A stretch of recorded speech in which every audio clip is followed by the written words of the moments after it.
Today I want to talk about sleep and bedtimes, and particularly, I always struggle with that word, particularly. And especially how we gave up our children's bedtimes. We just went, don't want bedtimes anymore. So I should start right back at the beginning.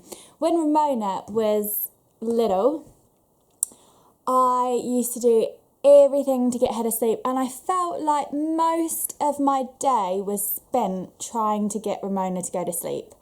So I would pace up and down the street with her in the sling, trying to get her to have her nap, and then finally she'd conk out and I'd be like, woo! And then somebody would ring the doorbell, wouldn't they? Oh. I used to actually put a sign on my door, on my front door, saying, don't ring the bell, just don't come over. My kid's asleep. That sign was on the door a lot in those early days because I felt like if my baby was sleeping, I was being a really good mum. There was a sort of correlation there between how many hours my baby slept and how good I felt as a mother, as if like a sleeping baby equals content baby equals great parenting. How bizarre. At night time, I had this idea that she had to go to bed at 7 o'clock. So at 6 o'clock, we'd do bath time, stories, baby massage. You know, she was like 4 months old and we were doing this. I heard, the earlier the better, really, with a routine. I shouldn't laugh because probably there's still a lot of people out there who believe this and do a bedtime routine with their little tiny weeny babies who don't really know if it's Christmas or Easter, but you're doing this diligent routine with them. So yeah, I'd bounce on the yoga ball, trying to get her to sleep. I'd lay with her for hours, like sometimes an hour with my 6-month-old baby, trying to encourage her to go to sleep at a proper time, because in my mind I felt like 7:30 was the right time for a kid to go to sleep. I think all of this was probably based on a very specific chart I'd seen somewhere saying how many hours sleep your baby needed for however months old they were. Oh my goodness, Ramona needs to sleep more. She really didn't, and she really didn't like it that I tried to get her to go to sleep more. There's a lot of scaremongering done, I think, around sleep. If your kid isn't sleeping enough, that's the cause of their tantrums in the day, or they're going to grow up to be addictive or obese. There's a lot of fear around trying to get your kid to sleep. And that is truly what I thought my job was in those early days. I thought my job was basically making my child go to sleep. It was probably a bit of a milestone in my mothering, actually. The kids have all the milestones, don't they? Like learning to walk and talk and blah, blah, blah. But parents have milestones as well, don't they? And one of my milestones was when I realised that it is not my job to make my child go to sleep. That's not my job. Another human being cannot make another human being go to sleep. That is far beyond their realm.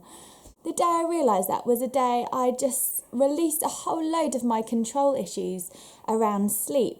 And I released a whole load of my fear. And it was actually really, really liberating, as you can imagine. Letting go of fear kind of does that. I stopped worrying about how much sleep Ramona was getting, and I just began to follow her cues and began to listen to what she was letting me know about her body. I realised that sleep charts are a little bit ridiculous because one child's enough sleep is not another child's enough sleep.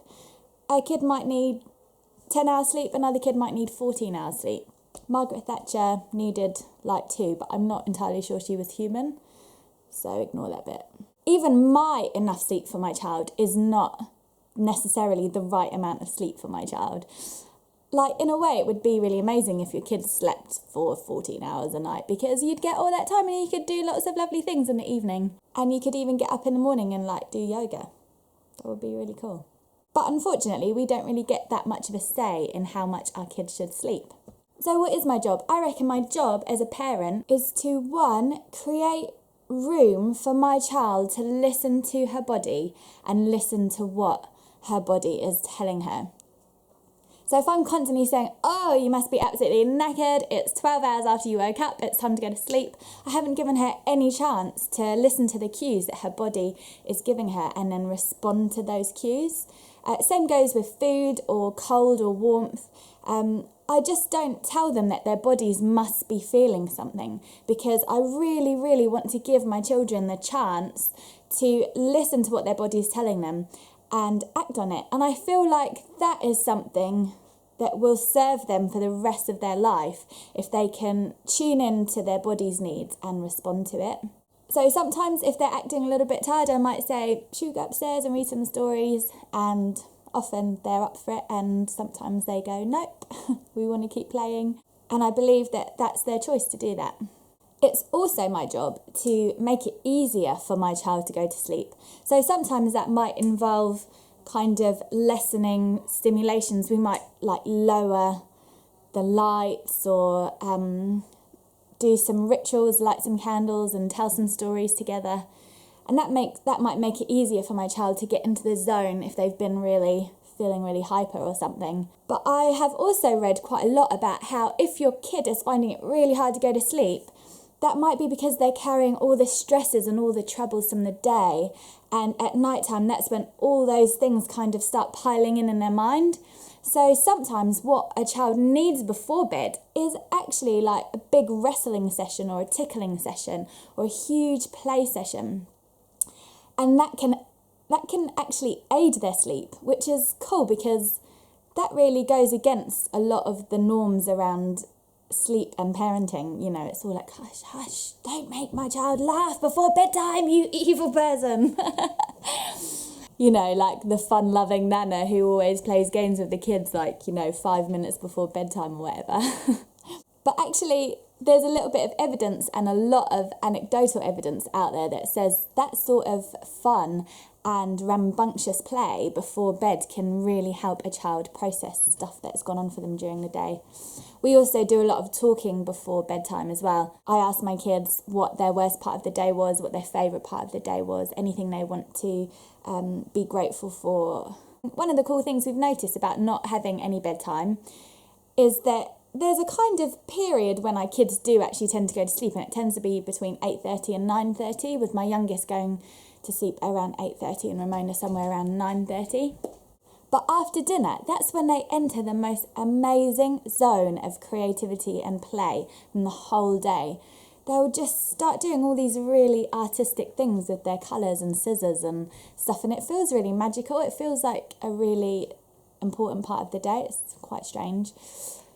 It's also one of the times of the day where all four of us are around, so we get to hang out together as a family for a few hours. We might go for a walk or play a game together. Of course, a lot of this attitude is a bit of a luxury of homeschooling in a way, because if my children want to sleep until 8:30 or 9 in the morning, they can kind of do that because we're not trying to fit their rhythms into somebody else's schedule. So I appreciate that it might not be possible for everybody to do this.